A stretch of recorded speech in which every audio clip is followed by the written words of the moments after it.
this is an iHeart podcast. Guaranteed human. Brought to you by the Spam brand. Some foods or TV shows just instantly take you back to your childhood. Spam Classic is one of those foods. It's so 90s, but also so iconic that the sight of it sizzling just makes your mouth water. Back then, we had Spam Classic, but today, there are 12 irresistible varieties to choose from. It's like picking your favorite Boy Meets World episode. Impossible. There's Korean barbecue flavored, jalapeno, and 25% less sodium, just to name a few. Spam brand. Sizzle pork and Learn more and get sizzling at Spam.com. This is Danielle Fishel. Ryder Strong. And Will Friedle from Pod Meets World. Let's talk Chewy. Yes. For starters, they've got over 100,000 products. Food, treats, toys, beds. And as a dog and a cat mom, I can go to Chewy for literally anything I need, and it ships fast. And Chewy's customer service is unreal. Day or night, they're ready to help. You know what else I love? They handle prescriptions, pet insurance, telehealth, vet visits, and they're rolling out vet clinics across the country. For life with pets, the answer is Chewy. Save $20 on your first order with free shipping at chewpanions.chewy.com/world. Hey everybody, it's your old pal Josh, and for this week's SYSK Selects, I've chosen our 2019 episode, A Brief Overview of Punk Rock. And it's just that. And I have to say, we did a pretty good job for a couple of squares, a couple of uptight weirdos, you know what I mean? So I hope you enjoy this brief overview of punk rock, because we did.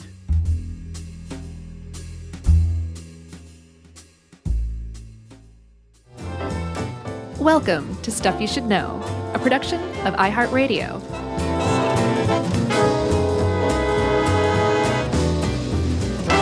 Hey, and welcome to the podcast. I'm Josh Clark. There's Charles W. Thrashcore. I'm already regretting this. There's Chuck Bryan over there. Charles W. Chuck Bryan. Mm-hmm. There's Jerry Jerome Rowland. And like I said, I'm Josh. This is Stuff You Should Know. Hey ho, let's go. Exactly. I want to issue a COA off the top here. Okay. To fans of punk music. Get ready to be mad at us. Yeah, please don't beat us up, though. Yeah, here's the thing. Punk is sort of like the hip-hop episode. It's not just music. It's a culture. Sure. It's a movement. And it is so... There are so many tentacles. Alternative tentacles. So many subgenres. So many, like... The more I started getting into it, I was like, why are we even doing this? I had the same feeling. In a single episode. I had the same feeling. Because it can only disappoint. But we're doing it anyway. No, there's a lot of people out there who don't know squat about punk who are going to be like, cool, I'm punk now. I get it. Maybe. And the people who are punk now are going to love us for it. Well, I mean, you know, there are certainly podcasts, I'm sure, that are dedicated to the history of punk. Right. No, I know. And the thing is with a big distinction here between the hip-hop episode and this episode is that the hip-hop episode doesn't beat you up if you show up to their shows and you're not wearing the right thing. That's true. Punk's kind of protective of punk, which makes sense because it's pretty punk, right? Like you can't allow for commercialization of punk or else it stops being punk. Yeah. So by definition, it has to be vigilantly defended and protected. Yeah. But the irony of the whole thing is when you do that, you actually strangle it from becoming anything ever. And you kind of kill punk, strangling it in the cradle, the end. Yeah, and I listened to a lot of music while researching this, and there's just so many things that could possibly fall under the banner of punk, and probably so many real punk fans that will fight you on any of them if you say, like, you know, the Talking Heads were punk, or Television was punk. Not really, but were they new wave? I don't know. Yeah. The New York Dolls, I was listening to them. Proto-punk. When you listen to them, though, they sound like sort of like dressed up rock and roll, like Rocky Horror Picture Show style. Right, but make no bones about it. The New York Dolls were a direct predecessor of punk. Yeah, but then I started listening to things I never listened to growing up at all. Like I wasn't a punk kid. Right. But I saw all the jackets with Minor Threat and Circle Jerks and Dead Kennedys on them. Man, and I started listening to that stuff today. And I liked a lot of it. Oh, it's good music. And some of it I didn't quite love. Okay, which ones? I think, my deal is I like vocals and vocalists, and punk is not known for that. No. But stuff like that had a really unique bent and it wasn't just screaming, I liked a lot more. So you like the Misfits a lot? I like the Misfits. I like the Damned. Uh-huh. I like the Circle Jerks. Yeah, they're great. Did not like the Germs. I was never into the Germs. What about the Cramps? Didn't listen to the Cramps yet. They're like rockabilly punk. All right, I'll probably like it. Yeah. But stuff that had a little more melody, Okay. little more vocal styling, I liked much more than the Germs, which Darby Crash just screaming things that you can hardly understand. Right. Didn't love Black Flag. What little I listened to. Like the Henry Rollins Black Flag? I listened to a little bit of both. Okay. But it's all very interesting to me, and I dig the music for sure. Yeah. It's hard not to, in some way, shape, or form, like punk when you hear it. Right.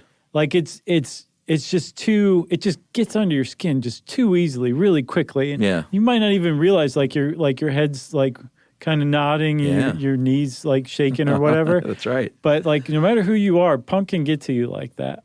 Now whether you're like, I'm going to start buying punk records and like get a mohawk or something like that, that's maybe a couple steps down the road. Yeah. Most people probably wouldn't, but I think everybody can appreciate punk on some level, especially to me, the greatest punk band of all time. And what I would argue would be the first punk band is the Ramones.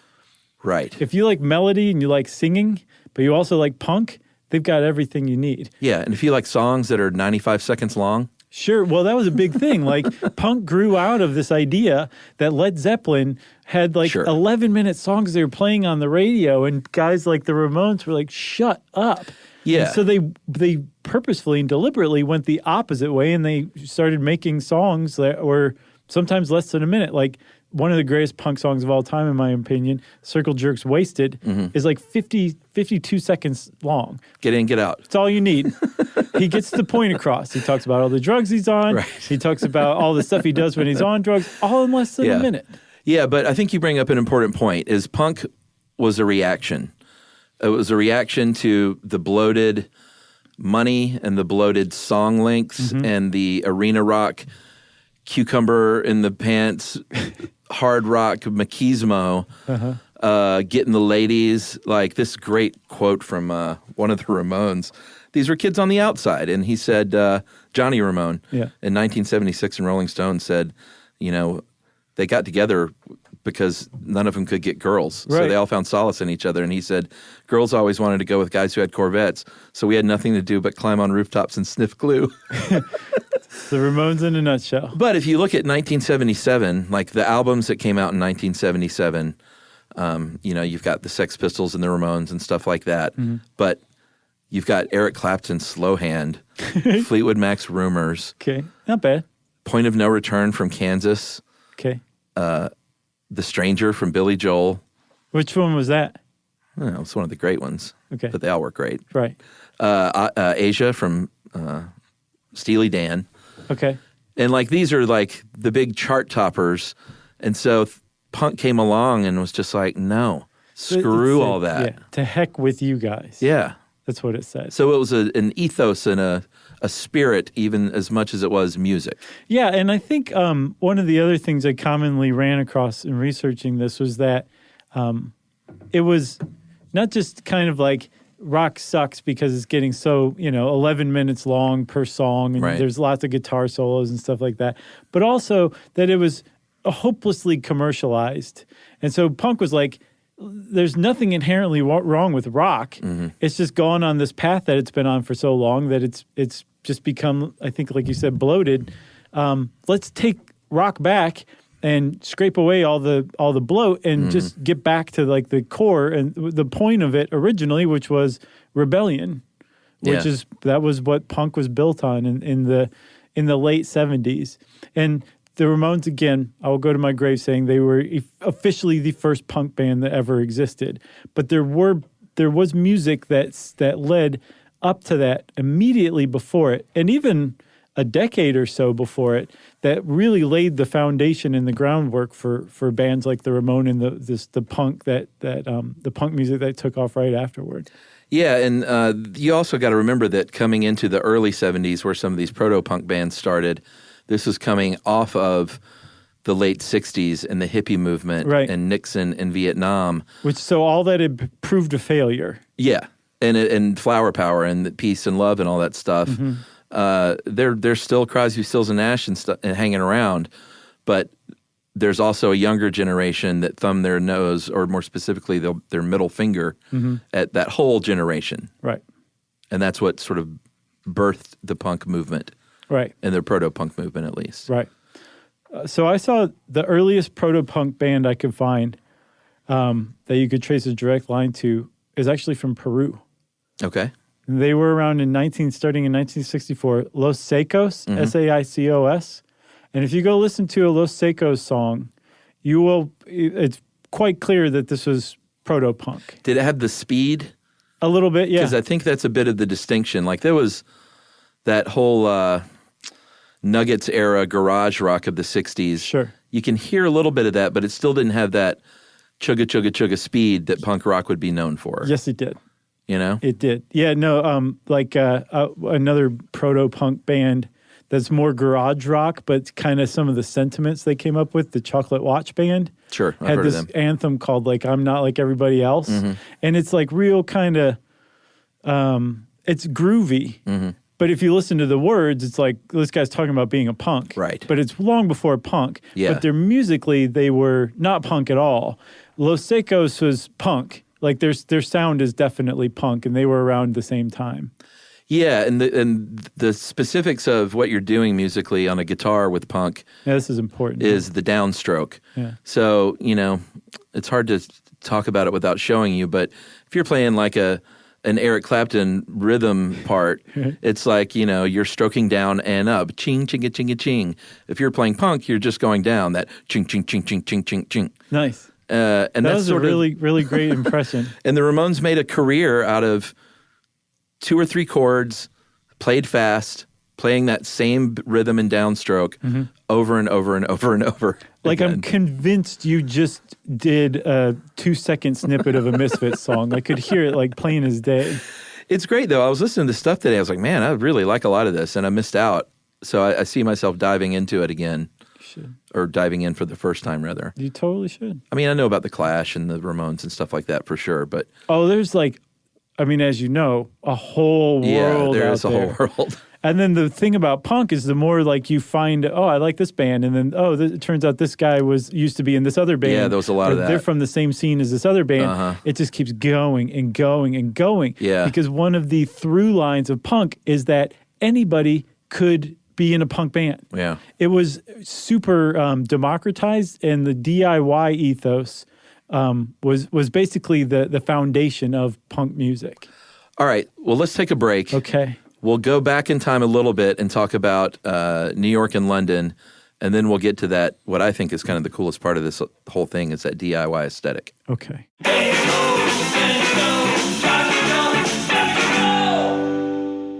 This is Danielle Fishel. Ryder Strong. And Will Friedle from Pod Meets World. Let's talk Chewy. Yes. For starters, they've got over 100,000 products. Food, treats, toys, beds.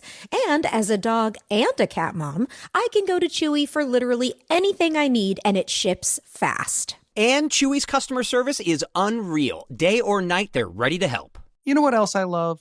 They handle prescriptions, pet insurance, telehealth, vet visits, and they're rolling out vet clinics across the country. For life with pets, the answer is Chewy. Save $20 on your first order with free shipping at chewpanions.chewy.com/world. Joy is essential, and it's also elusive. You can't order it, you can't borrow it, or simply hope it into life. But now, there's a new and exciting way to start your journey toward a more joyful existence. Joy 101. It's a new podcast hosted by me, Hoda Kotb. Together, guys, we'll have meaningful conversations with the world's most fascinating people. Entertainment legends, sports icons, wellness experts, and everyday people will share how they find, allow, and experience joy. And I'll offer some of my own tips and takes on seeking a more balanced and harmonious life. If you're craving inspiration, support, bored, and useful tools to maximize your joy, tune into these candid, uplifting, and moving on-air chats. Joy after a breakup, joy as an empty nester, joy after a loss, joy as a caretaker. This new podcast will speak to you. Listen to Joy 101 on the iHeartRadio app, Apple Podcasts, or wherever you get your podcasts. Why is everyone obsessed with romance right now? Like everyone. Your coworker who, quote unquote, doesn't read is reading romance. Your mom, book talk, the entire internet. I'm Sanjana Basker. I'm Tyler McCall. And this is Radio 831, a romance podcast. The books, the tropes, the adaptations, the drama, the discourse. And what all of it says about how we actually love, yearn, and obsess. We're going to Wuthering Heights, which, for the record, is not a romance novel. And yet it has haunted the romance genre for 200 years. We're getting into dark romance, age gaps, certain Russian hockey players, and sentient objects in love, which is a thing. That's the kind of conversation we're having every episode. Listen to the Radio 831 podcast on the iHeartRadio app, Apple Podcasts, or wherever you get your podcasts. What did Black music, food, and culture teach us about who we were becoming? 2016 was sort of that last era of monoculture, where we still consumed things in community. From Beyonce and Rihanna. Everybody wanted to be Beyonce. I don't think we'll ever see another Rihanna. To soul food, memory, identity, and the stories we carry through Black culture. What does it mean to be Black and eat in America? So we were this group of people who knew how to work the land, who knew how to live with the land. We make it do what it do. Therapy for Black Girls is bringing together the conversation shaping Black life right now. You will never make me feel bad for being a Black girl, for being a Black American girl, ever. Therapy for Black Girls is bringing it all to the mic. Listen to Therapy for Black Girls on the iHeartRadio app, Apple Podcasts, or wherever you get your podcasts.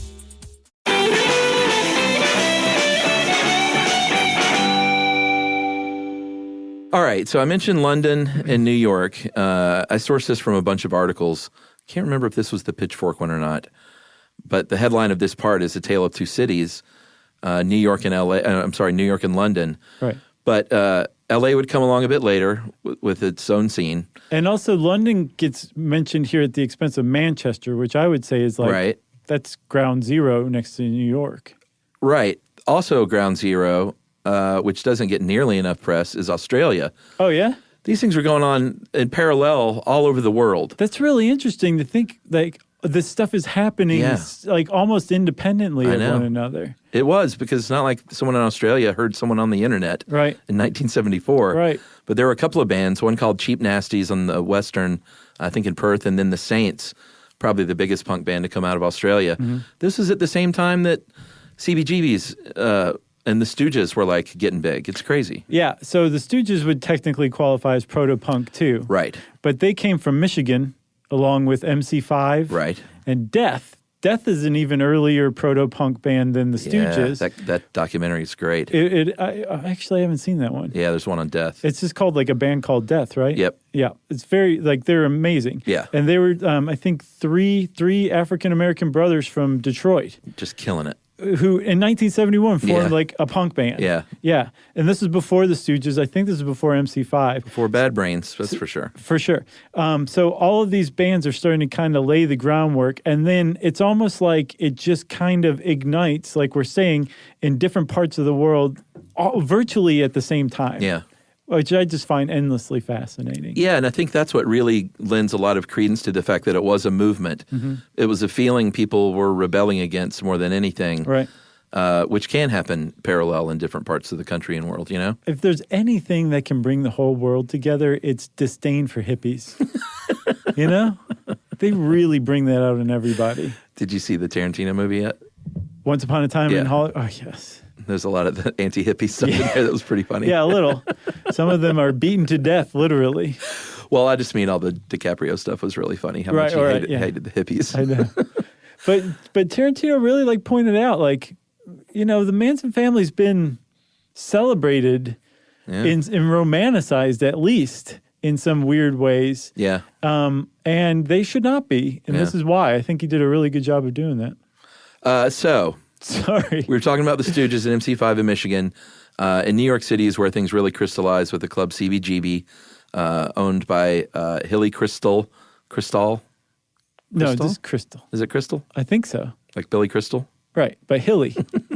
And originally, that stands for Country Bluegrass and Blues. Right. And that was what it was supposed to be when it opened in 1973. Yeah, but then in about 2 years, the Ramones started playing there. Talking Heads started playing there in 1975. Blondie.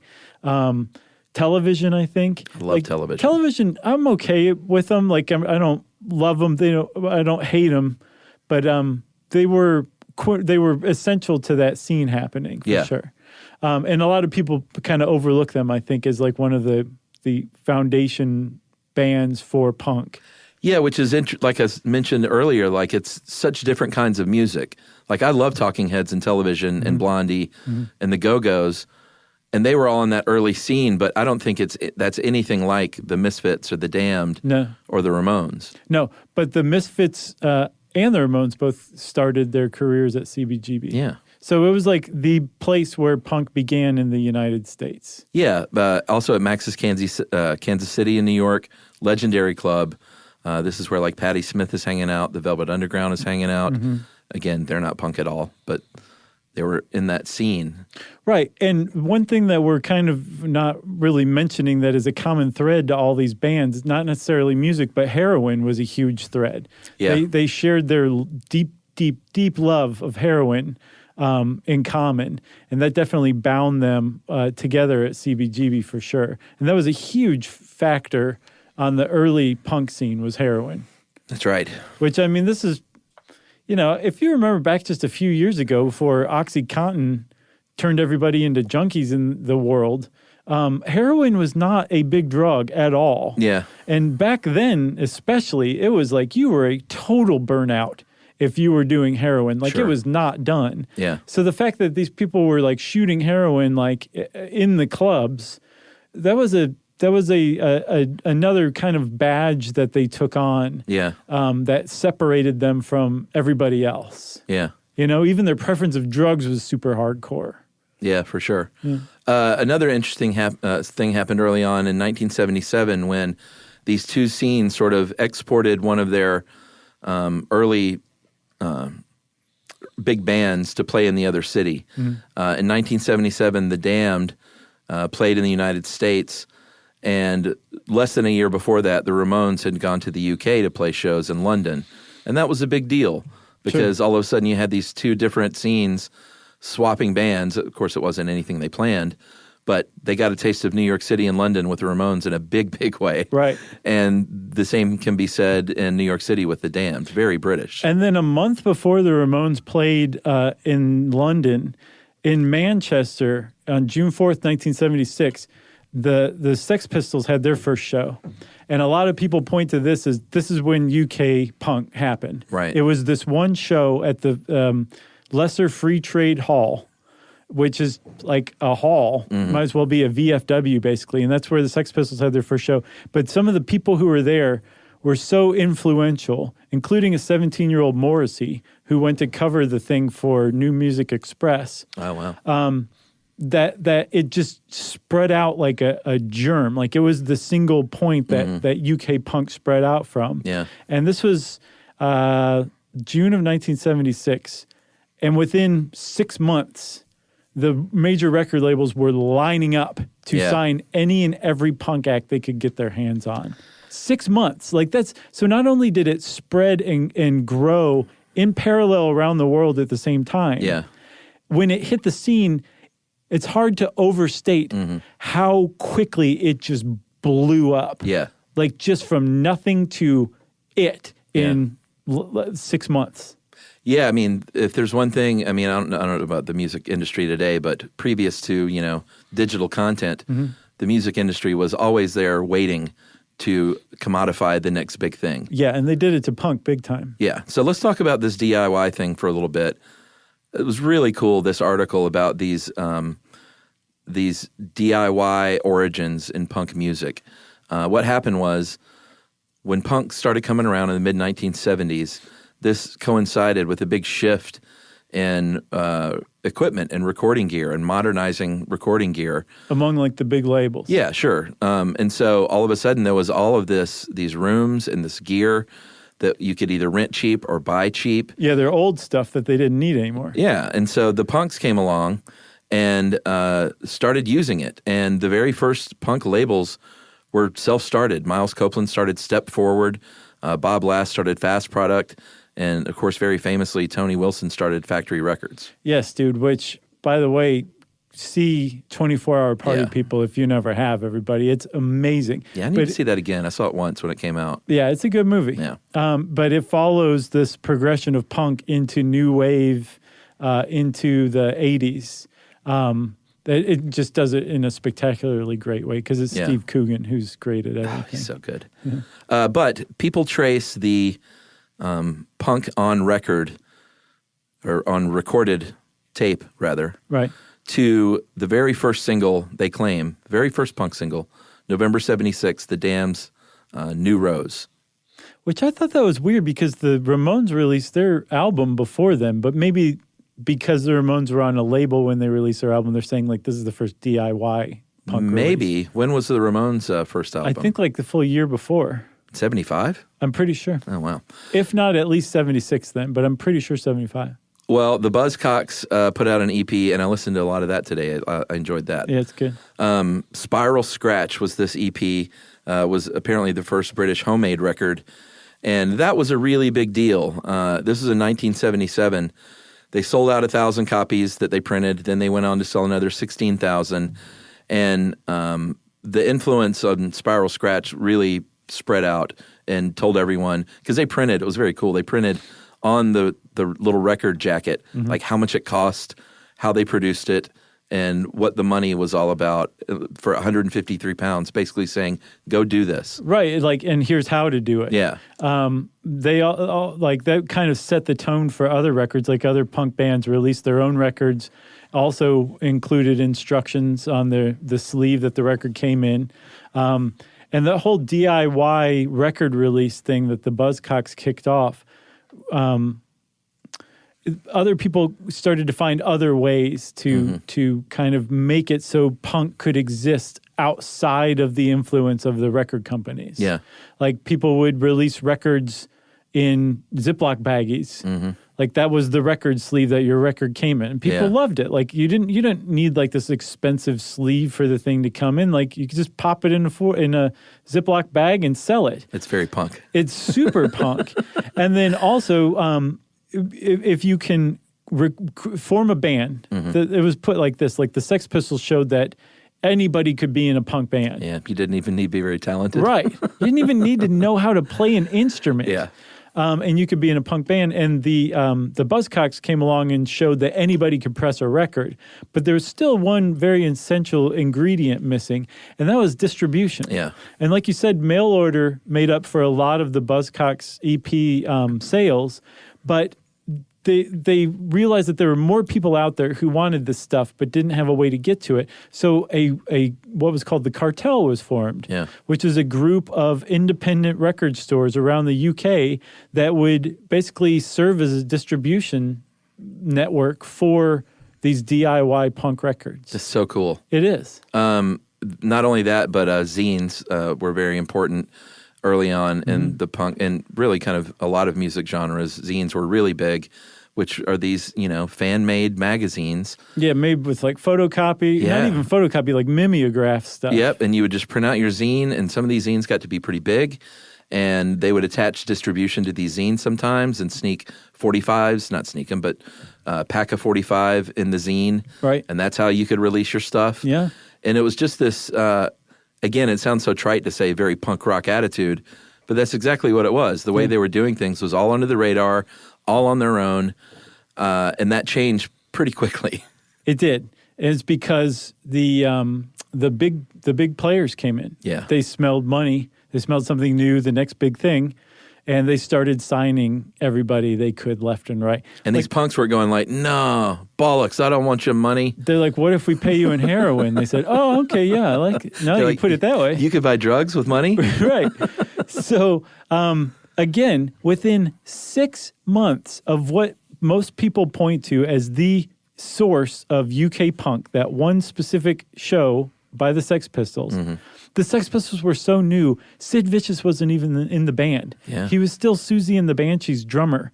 So this is how young this stuff was. Within 6 months, they were signed onto a major record label. The Clash was signed onto a major record label. The Fall, The Jam, The Stranglers, everybody got signed in this feeding frenzy where everyone who had a punk band could get a record deal with a major label 6 months after the Sex Pistols had their first show. Yeah, Generation X with a young Billy Idol. Yeah. Which I never knew that Dancing With Myself was originally a Generation X song. I didn't know that either. They released it, then he re-released it as a solo artist like a year later. Wow. And it became a much bigger hit. Yeah. I'm sure they were like, thanks a lot. But yeah, Sex Pistols went with EMI, the Stranglers at UA, the Clash signed to CBS, the Jam went to Polydor, Yeah. Generation X and Stiff Little Fingers went to Chrysalis, and even the Buzzcocks. Yeah. They were very quick to hop on that train too with United Artists. Which actually, that's not too bad. You could have signed with worse because United Artists was started by Mary Pickford, Douglas Fairbanks, Charlie Chaplin, and D.W. Griffith, so that artists could have more control and ownership over their work. Yeah, I mean, it was a movie company, and I guess they dabbled in records. Yeah. So one of three things happened, basically, to the little DIY small label movement. You either got pilfered. They used one example in Belfast, the Good Vibrations label. 4 of its first 6 bands were stolen away. Right. Or signed away, I guess. Yeah. So you either got pilfered and then just shut down and gave up. Or you grew and got bigger to where you were, like Rough Trade and Factory Records. Those all became like bigger independent labels. Yeah, Rough Trade's still around. I checked. Sure. They have state-of-the-art, cutting-edge bands right it's great. now. Or they stayed small and just kept going. Right. They went punk and went back underground. Yeah, so they didn't all go away. They Right. didn't all say, we're all getting pilfered, so we're just going to shut down. Right. They would just find more underground bands and go deeper and deeper and deeper. But then something happened in 1979, February of 1979, that a lot of people point to, just as they point to that first Sex Pistols show as the beginning of punk in the UK. They point to the death of Sid Vicious as the end of punk, at least the first wave of punk. Mm-hmm. His death from a heroin overdose is widely pointed to as the death of punk, Yeah. which is a really dumb thing to say because punk very clearly went on. But what I think people are saying, sorry, I guess it's not entirely dumb now that I say it out loud, but what people are saying is that punk transformed into something else, and that punk really, as it originally existed, was only around for about 2-3 years. Yeah. Maybe 4 or 5 if you I'm sure include there the are Ramones, like some you people should. at a bar right now that are just saying that over and over again. Right. Punk Okay. only lasted 3 years. Okay. Well, I agree with you, drunk person, in this sense. But it's not like punk went away. It transformed and became something else. And so what it transitioned into is commonly called hardcore punk, where stuff just got faster, louder, a little angrier. Yeah. And it just went in a different direction, predominantly in the United States. Yeah, and there were a couple of scenes. The LA scene had already sort of been born by the late 70s. If you haven't seen it, the great documentary from Penelope Spheris, The Decline of Western Civilization. That's so good. Released in 81, but filmed over, I think, 78, 79, and 80 maybe. Covered the LA scene, and that's the Germs and I think Blondie and the Go-Go's and stuff like that. All right, and Blondie Circle was, Jerks have like one Blondie of was New York. the best sets ever in The Decline of Western Civilization. Yes. It's very good. And the Germs, too. That's where I was watching some of that today, and that's when I knew I didn't like the Germs. Right. But Pat Smear, of course, the Foo Fighters, he was in the Germs. You know, so he liked money. And also, if you're like, who's Penelope Spheris? You may be familiar with her work if you've seen the movie Wayne's World. That's right. Or the movie Black Sheep, the Chris Farley, David Spade movie. Or The Decline of Western Civilization. I think she ended up doing like 3 or 4 of those, right? At least 3. Because I know she did one on Metal. The second one was Metal. Which is good, too. Yeah. Those are the only 2 I saw. Did you ever see that documentary about... Heavy Metal Parking Lot? Yes. Yeah. Where everybody's smoking PCP at a Judas Priest concert? Yeah, it's pretty great. Did you know early 80s metalheads smoked PCP? No. I didn't until that documentary. Because it was quite a surprise. No, I was scared of all those people. Well, they were kind of scary because they were all on PCP, Yeah, especially when you're like 8 or 10. They're very scary. So American, we were talking about the punk bands releasing their own albums. This started happening on the West Coast. They started forming their own labels even to release their albums and sign other like bands. Right. Like SST, very famous punk label, was started from the original guy from Black Flag, right? Yes. What's his name? Greg, Ginn, either Ginn or Jen. Jagin. I'm sorry, punkers. I know you're mad at me right now that I don't know this. Yeah, I think he was like the founder of Black Flag. Okay. Jello Biafra, of course, of the Dead Kennedys. Right. He formed Alternative Tentacles. With East Bay Ray. Yeah, in 1979. And 79 was a big year because that's the same year that a band called Bad Brains came out in Washington, D.C., which I didn't love. Did you see the Dave Grohl documentary series? No. So I can't remember what it was called, but he did this like 10-part documentary series where he would do the music of a different city. Uh-huh. And it was really, really good, except for the last like 15 minutes of it. He would get the Foo Fighters together in a studio and they would play like some of those songs. And if you're really into the Foo Fighters, I imagine you loved it all. Okay. Not into the Foo Fighters. Right. So I would just stop it there. But he does Seattle. But what got me on this was one of the most interesting episodes was the Washington, D.C. episode. Sure. Because I didn't know it was such a hardcore scene. Like that's where when people talk about hardcore, Yeah. they're like, well, D.C. is kind of the cradle of it. And Bad Brains, which my friend Jason Jenkins in college introduced me to. Mm-hmm. And that's when it was like really fast, had a little metal edge, but Bad Brains was also started out as like jazz fusion and had reggae roots. Right. Also African-American guys. 4 of them, yeah. Yeah. And really, really good stuff. Yeah, so you've got at the same time L.A. and D.C. as the new like seats of punk music in the U.S. Yeah, punk/hardcore. And it's going like way more hardcore, way more masculine, way more macho than the UK went. The UK went a different route. They went way more political, way more like class struggle. And there's definitely lots of political threads that American punk music went through. But I think the UK went to it earlier. Like Crass is a great punk band from the UK. Yeah. They're kind of like, they're just great. Check them out. But they were doing like anarchy stuff in the 70s. Yeah, The Clash certainly is notable for their political statement. Very political. And then you've got like the Sex Pistols talking about anarchy in the UK. They didn't really mean it. They were just saying something, right? Right. But there were a lot of like politically motivated bands in the UK in the early 70s. That didn't pick up till later in the 80s in the US. Yeah, because the Ramones certainly were not political. They were not political. Yeah. But the other differentiation I saw between UK and US punk was that UK punk didn't take itself quite as seriously as the US started to in the late 70s, early 80s. And that this guy, I read I think a Guardian article, traced that back to a love of glam rock. That glam rock really led to punk, especially in the UK. And if you're into glam rock, you just can't quite take anything fully seriously, including punk music. And the US, even though punk came out of the New York Dolls in part, and which was definitely glam rock, it just didn't have that through thread. Right. So it did get taken way more seriously, and that was a big part of hardcore and what differentiated it from the earlier punk. Taking things really, really seriously, and it being a little more political than ever before, and angsty against things like the boredom of suburban life. Yeah, I mean, I think punk is just as important for things that it inspired that happened afterward as it was the actual movement itself. Yeah.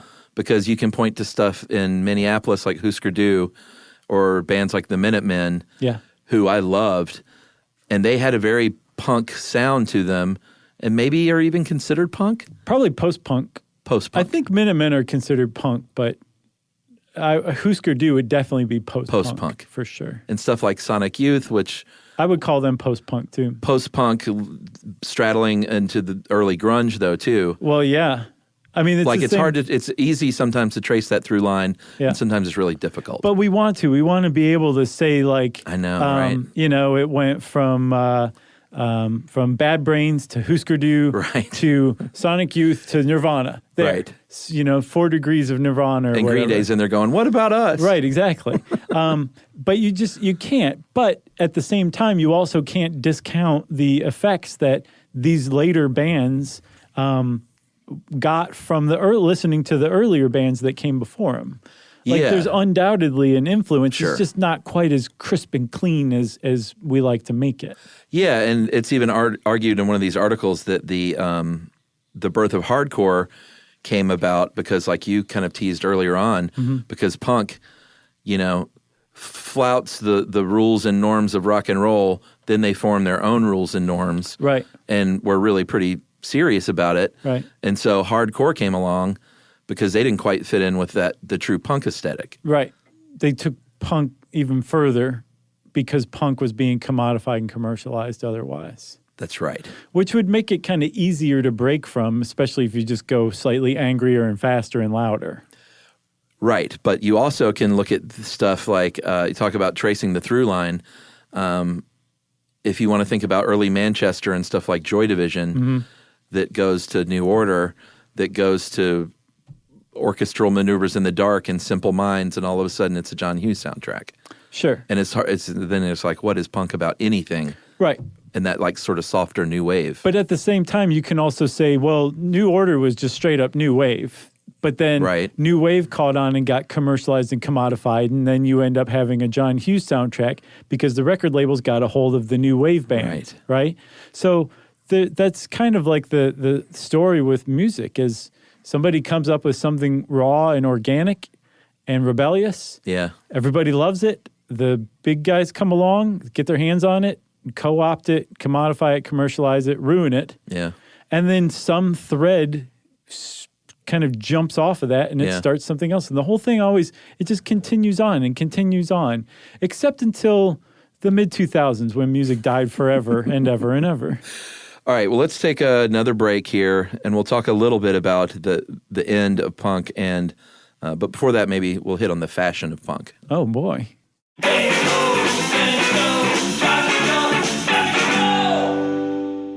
This is Danielle Fishel. Ryder Strong. And Will Friedle from Pod Meets World. You know what I didn't expect? Becoming best friends with Chewy's customer service. Oh, been there. I've chatted with them as late as midnight. They actually get pet people. And if Pickles or Lucky hate something, I just send it back. 100% satisfaction guarantee gives you a whole year to make a return. No questions asked. Meanwhile, I'm over here ordering everything for Bill and Brunch. Food, treats, beds, toys. Because Chewy has over 100,000 products to choose from. And it shows up in like a day. I mean, my dog Sammy thinks the delivery driver is her personal assistant, and I'm not sure she's wrong. It's not just for dogs and cats either. They've got stuff for birds, fish, reptiles. The list goes on and on. And the health side is huge for me, too. Prescriptions, pet insurance, telehealth vet visits. They're even opening vet clinics now. My cat pretends he doesn't care, but he benefits. Chewy just makes the whole pet parent thing easier. For life with pets, the answer is Chewy. Save $20 on your first order with free shipping at chewpanions.chewy.com/world. Joy is essential, and it's also elusive. You can't order it, you can't borrow it, or simply hope it into life. But now, there's a new and exciting way to start your journey toward a more joyful existence. Joy 101. It's a new podcast hosted by me, Hoda Kotb. Together, guys, we'll have meaningful conversations with the world's most fascinating people. Entertainment legends, sports icons, wellness experts, and everyday people will share how they find, allow, and experience joy. And I'll offer some of my own tips and takes on seeking a more balanced and harmonious life. If you're craving inspiration, support, and useful tools to maximize your joy, tune into these candid, uplifting, and moving on-air chats. Joy after a breakup, joy as an empty nester, joy after a loss, joy as a caretaker. This new podcast will speak to you. Listen to Joy 101 on the iHeartRadio app, Apple Podcasts, or wherever you get your podcasts. Why is everyone obsessed with romance right now? Like everyone. Your coworker who, quote unquote, doesn't read. is reading romance. Your mom, book talk, the entire internet. I'm Sanjana Bhaskar. I'm Tyler McCall. And this is Radio 831, a romance podcast. The books, the tropes, the adaptations, the drama, the discourse. And what all of it says about how we actually love, yearn, and obsess. We're going to Wuthering Heights, which, for the record, is not a romance novel. And yet it has haunted the romance genre for 200 years. We're getting into dark romance, age gaps, certain Russian hockey players, and sentient objects in love, which is a thing. That's the kind of conversation we're having every episode. Listen to the Radio 831 podcast on the iHeartRadio app, Apple Podcasts, or wherever you get your podcasts. What did Black music, food, and culture teach us about who we were becoming? 2016 was sort of that last era of monoculture, where we still consumed things in community. From Beyonce and Rihanna. Everybody wanted to be Beyonce. I don't think we'll ever see another Rihanna. To soul food, memory, identity, and the stories we carry through Black culture. What does it mean to be Black and eat in America? So we were this group of people who knew how to work the land, who knew how to live with the land. We make it do what it do. Therapy for Black Girls is bringing together the conversation shaping Black life right now. You will never make me feel bad for being a Black girl, for being a Black American girl, ever. Therapy for Black Girls is bringing it all to the mic. Listen to Therapy for Black Girls on the iHeartRadio app, Apple Podcasts, or wherever you get your podcasts.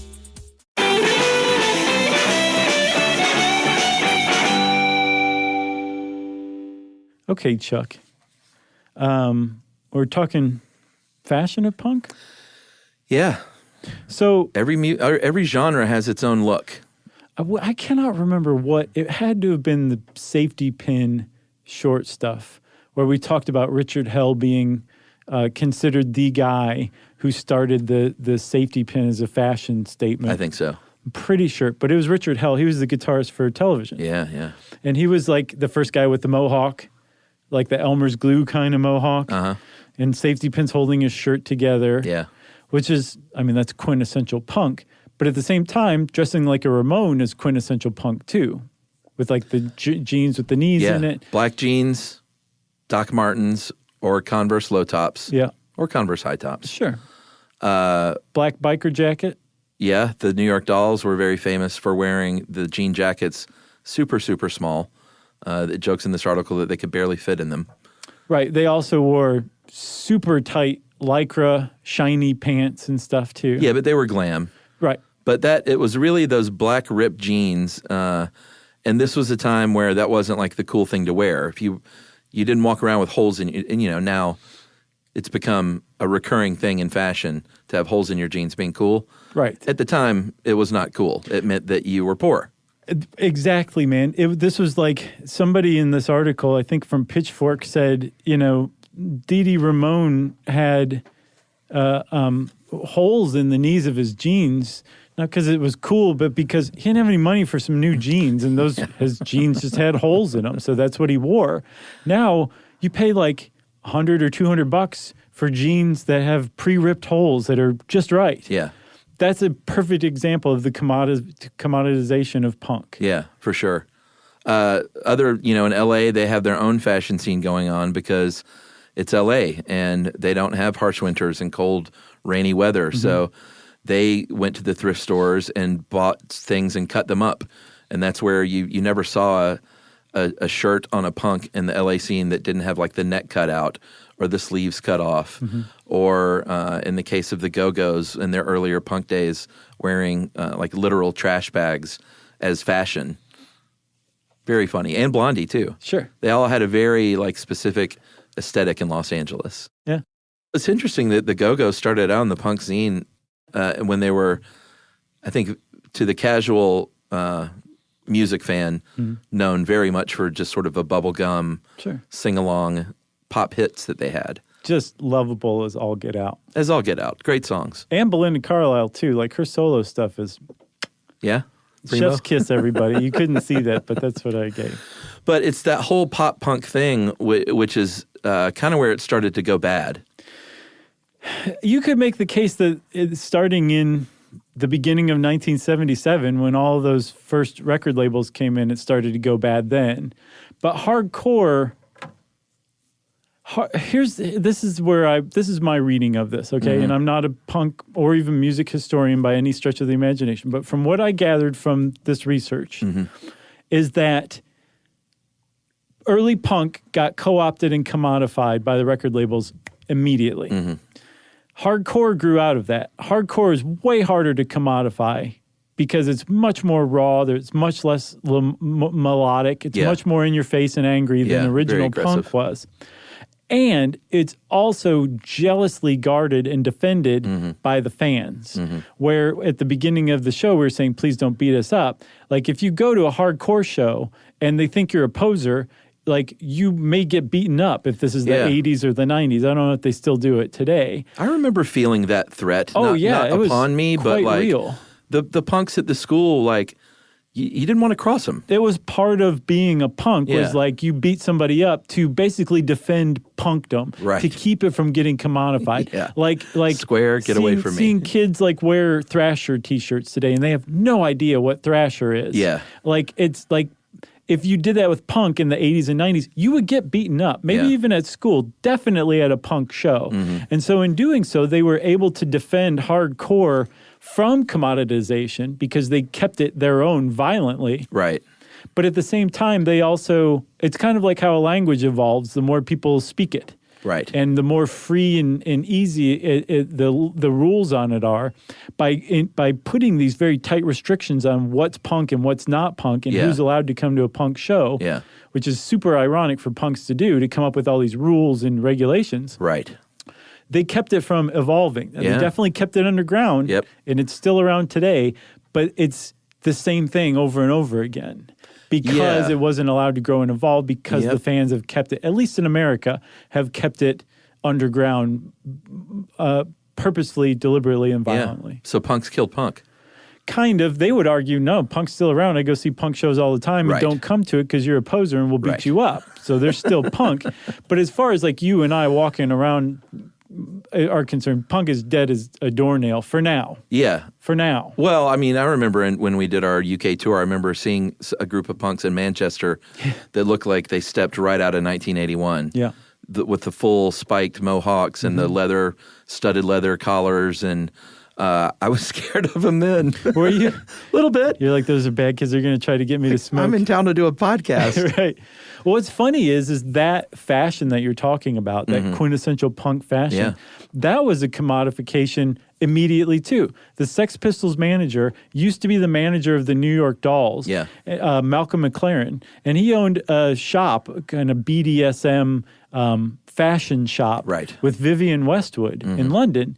And he basically used the Sex Pistols to promote the fashion he was selling at his shop, to make it fashionable so he could sell more clothes.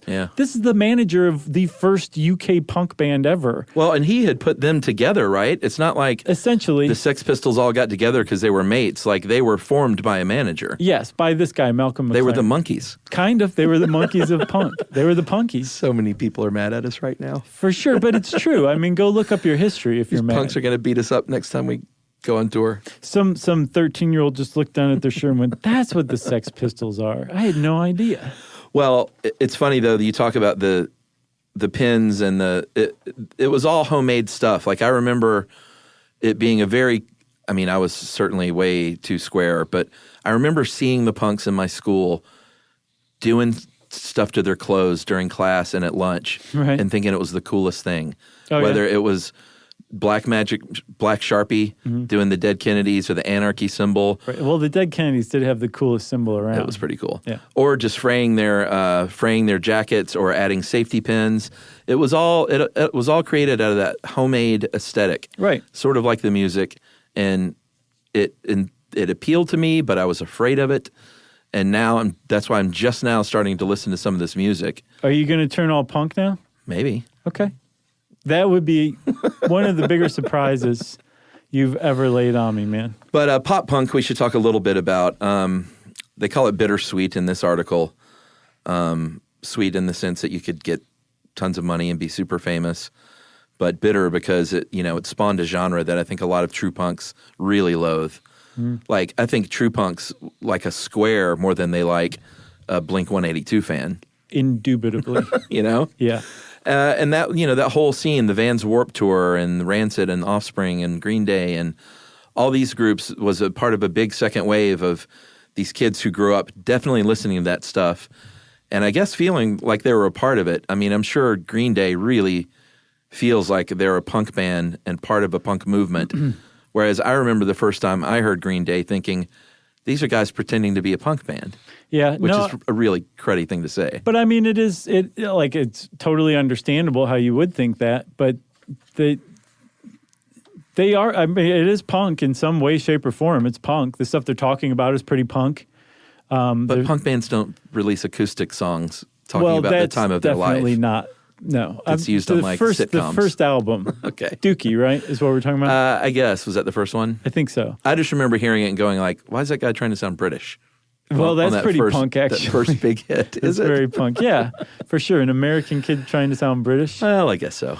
But yeah, I would guess you're right, though. They're on Broadway. That punks. For God's sake. Well, yeah. There was a brief shining moment where you could have conceivably called them a punk band.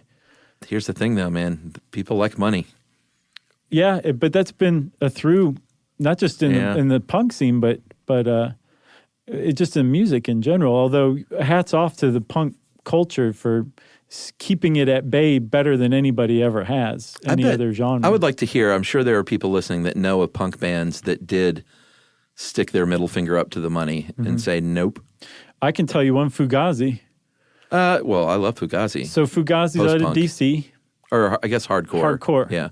And I think they formed Discord Records. Yeah. If not, they're a big act on Discord Records. And they have done this whole DIY thing like from the get-go. Yeah. They've eschewed the major labels, as far as I know, their whole career, and they were extremely successful despite that. Yeah. I saw them in Athens once. Oh, yeah? Yep. What'd you think? That was great. This was, I think they got together in the like 87-ish, and this was more like 92.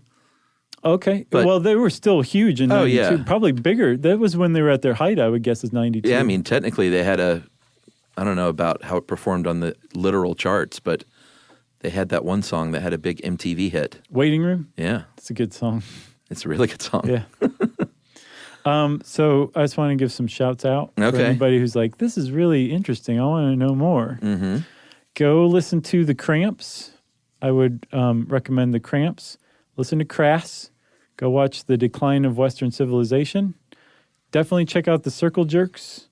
Who else, Chuck? I'm going to say for my picks, Bad Brains and The Damned. Okay. For sure. I'm going to toss G.G. Allin out there. Ooh, although he kind of transcends everything. Just punk. And Yumi was sending me some, I didn't catch any of the names, but she said there's a big punk scene in Japan still. And that was another thing, too, is somebody said punk's not dying. It's just coming up in other places. Right. Like in Islamic countries, there's a big punk movement. I saw Mexico's got a big one right now. Apparently Japan has it. And then there's the whole Mexican punk is good. Riot Girl feminist punk. Yeah. That is, man, if that's not punk, I don't know what like is. Eastern Bloc punk Riot Girls. Right. I love it. Yeah. So punk is still alive. Punk not dead. Punk no dead. Punk's not dead. Okay. If you want to know more about punk music, go listen to that stuff we just told you to go listen to. And since I said that's time for listener mail.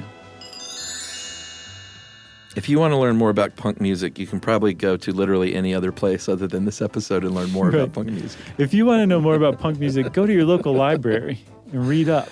It's fundamental. All right, guys. I'm going to call this Poop. No poop. Okay. On that short stuff about the guy who didn't eat for a year, we talked about the fact that he didn't poop that much. Mm-hmm. And she said, this is the norm for people with a colostomy or ileostomy. I had a temporary ileostomy and ostomy connected to the ileum instead of the colon due to Crohn's complications.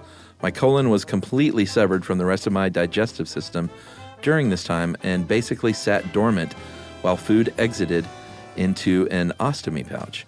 No food means no poop, but the body still produces the normal gut stuff like mucus and cells and needs to evacuate on occasion, which I think that's what we talked about.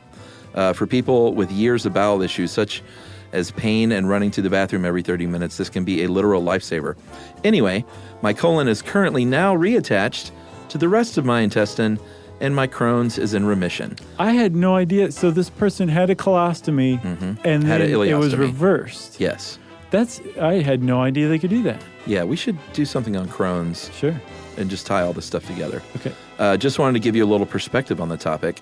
Actually, ostomies would be an interesting topic for you to tackle. For sure. Thanks for doing the best podcast around. According to my podcast app, I've listened to over 400 episodes. Yikes. Well, Sonia in Canada, you have another, 750, 800? What are we up to now? What? Number of episodes.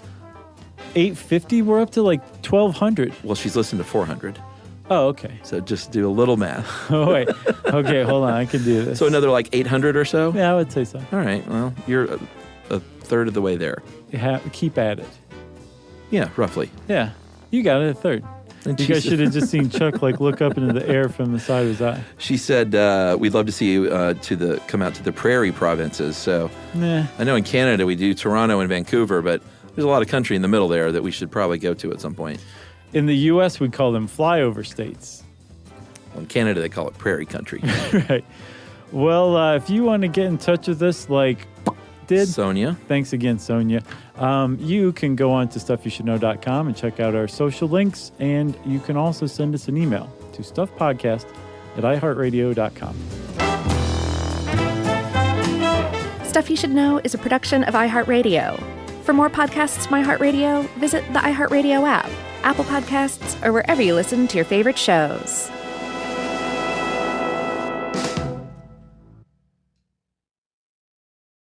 This is Danielle Fishel. Ryder Strong.